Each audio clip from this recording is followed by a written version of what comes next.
बिस्मिल्लाहिर्रहमानिर्रहीम। Dear viewers, अस्सलाम वालेकुम। ख्वाजा अली हजवेरी, जिन्हें दाता गनबख्श के नाम से जाना जाता है, सूफीवाद के एक महान वली और इस्लाम के प्रचारक थे।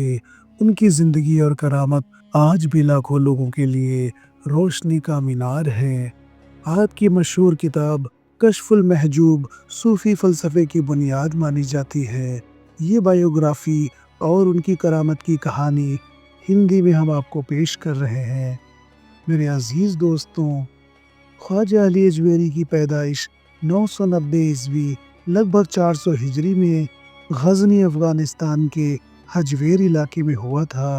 आपका पूरा नाम अबुल हसन अली इब्न उस्मान इब्न अली इब्न अब्दुल्लाह इब्न जुनैद अल हजवेरी था। वो हज़रत अली की नस्ल से ताल्लुक़ रखते थे, जो उनके लिए फ़ख्र की बात थी। उनके वालिद का नाम उस्मान था, जो ख़ुद एक सूफ़ी बुज़ुर्ग थे।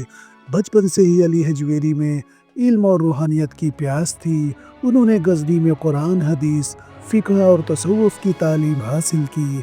उनके उस्तादों में कई मशहूर आलिम और सूफ़ी शामिल थे, जिनमें ख्वाजा अबुल फ़ज़ल और ख्वाजा शमशाद दिनवरी के नाम ख़ास हैं। ख्वाजा साहब की तालीम का अहम हिस्सा रूहानी तरबियत थी। वो अपने पीर मुर्शिद के हुक्म पर तसव्वुफ़ की गहराइयों में उतरे। उनकी ज़िंदगी का मकसद इंसानों को अल्लाह की राह दिखाना और उनके दिलों में इश्क़ इलाही की शम्मा जलाना था। मेरे अज़ीज़ दोस्तों, ख्वाजा अली हजवेरी का सबसे बड़ा योगदान लाहौर में इस्लाम और सूफीवाद का प्रचार है। 11वीं सदी में उनके मुर्शिद के हुक्म पर वो लाहौर आए। उस वक्त लाहौर एक ऐसा शहर था जहाँ हिंदू, बौद्ध और मुसलमान साथ रहते थे। इस्लाम अभी पूरी तरह से फैल नहीं पाया था। ख्वाजा साहब ने लाहौर को अपनी रूहानी मरकज़ बनाया और वहाँ के लोगों को इस्लाम की खूबसूरती से रूबरू कराया। उनके आने की एक मशहूर दास्तान है।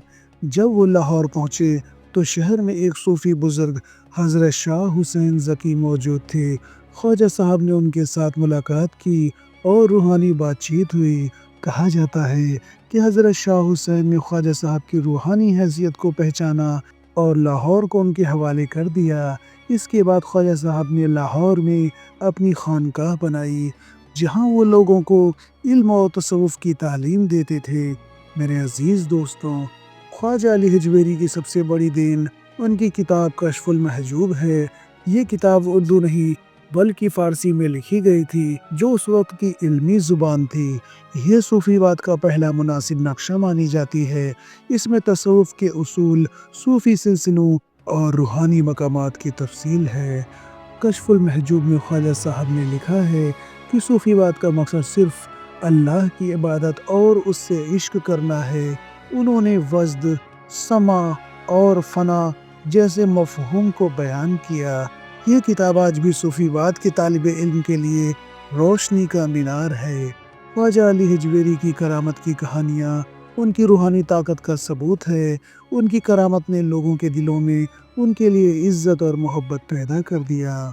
मेरे अज़ीज़ दोस्तों, एक बार लाहौर में एक औरत अपने बीमार बच्चे को ख्वाजा साहब के पास लाई। बच्चा मरने की हालत में था और डॉक्टरों ने जवाब दे दिया था। औरत ने रोते हुए ख्वाजा साहब से दुआ की गुहार लगाई। ख्वाजा साहब ने बच्चे के सिर पर हाथ रखा और अल्लाह से दुआ मांगी। कुछ ही पलों में बच्चा ठीक हो गया और खेलने लगा। ये करामत सुनकर लोग ख्वाजा साहब की खानकाह की तरफ दौड़े आए। मेरे अज़ीज़ दोस्तों, दूसरा वाक़या हम बयान करते हैं।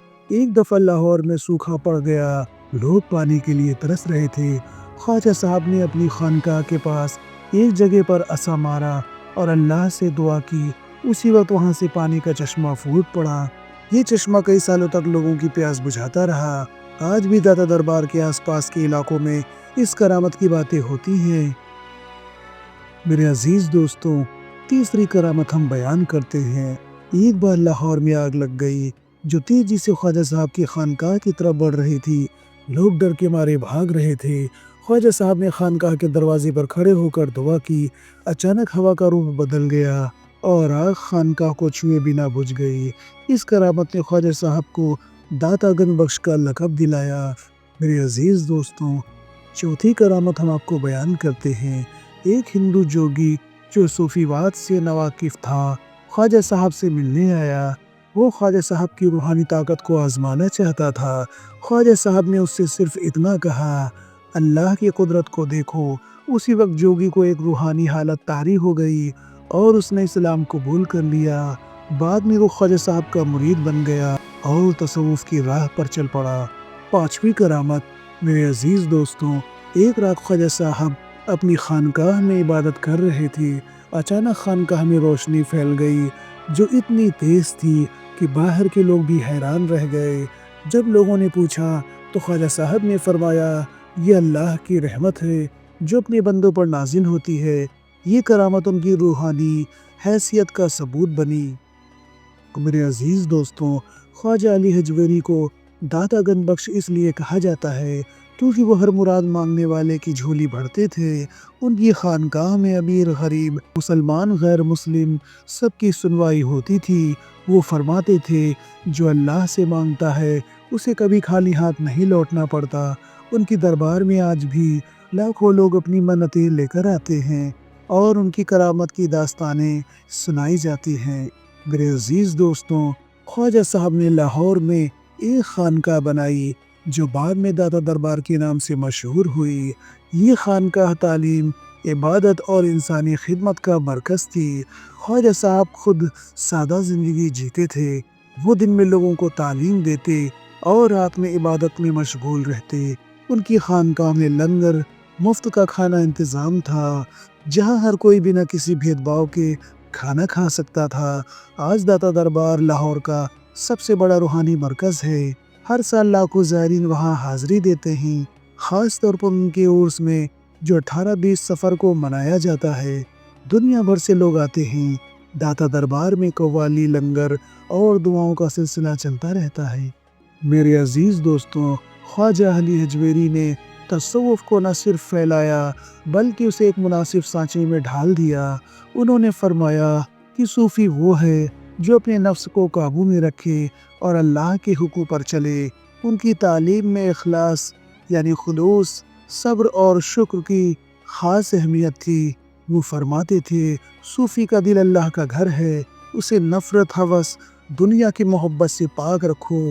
ان کی تعلیم میں چشتی، قادری اور نقش بندی جیسے سلسلوں کو پربھاوت کیا اور ان کی کتاب کشف المحجوب نے صوفی واد کو سمجھنے کے لیے ایک راستہ دیا جو آج بھی پڑھا جاتا ہے۔ میرے عزیز دوستوں، خواجہ صاحب کی زندگی کا ایک اہم پہلو ان کی انسانیت اور امن کی تعلیم تھی۔ وہ ہر مذہب کے لوگوں سے محبت اور عزت سے پیش آتے تھے۔ ان کی خانقاہ میں ہندو، سکھ اور بودھ بھی آتے تھے اور خواجہ صاحب ان کی مدد کرتے۔ وہ فرماتے تھے اللہ کا بندہ وہی ہے جو اپنے بھائیوں کی خدمت کرتا ہے۔ ان کی تعلیم نے لاہور میں مذہبی روشنی اور بھائی چارے کو بڑھاوا دیا۔ آج بھی داتا دربار میں ہر مذہب کے لوگ حاضری دیتے ہیں جو ان کی انسانیت کی مثال ہے۔ میرے عزیز دوستوں، خواجہ علی حجویری کی وفات 1077 عیسوی یعنی لگ بھگ 465 ہجری میں ہوئی۔ ان کی صحیح تاریخ پر اتہاس کاروں میں اختلاف ہے، لیکن ان کی وفات کے بعد ان کی خانقاہ اور تعلیم کا سلسلہ جاری رہا۔ ان کی مزار لاہور میں داتا دربار کے نام سے مشہور ہے۔ ان کے مریدوں اور طالب علم نے ان کے پیغام کو ہندوستان، افغانستان اور مدھیہ ایشیا میں پھیلایا۔ چشتی سلسلے کے خواجہ معین الدین چشتی جیسے بزرگوں نے خواجہ صاحب کی تعلیم سے روشنی حاصل کی۔ ان کی کتاب کشف المحجوب آج بھی تصوف کا ایک اہم حصہ ہے۔ میرے عزیز دوستوں، خواجہ علی حجویری یعنی داتا گنج بخش ایک ایسے ولی تھے جنہوں نے اپنی زندگی اللہ کی عبادت اور انسانیت کی خدمت میں گزاری۔ ان کی کرامت، تعلیم اور انسانیت کا پیغام آج بھی زندہ ہے۔ داتا دربار میں ہر سال لاکھوں لوگ ان کی مزار پر حاضری دیتے ہیں اور ان کی دعاؤں سے مرادیں پاتے ہیں۔ ان کی زندگی ہمیں سکھاتی ہے کہ سچا صوفی وہی ہے جو اللہ سے عشق کرے اور انسانوں کی خدمت کرے۔ میرے عزیز دوستوں، ہم سب کو اللہ اپنے پیارے ولیوں اور نبی پاک کی اہل بیت کے صدقے میں نیک راہ اور ایمان کی راہ پہ چلنے کی توفیق عطا فرمائے۔ آمین۔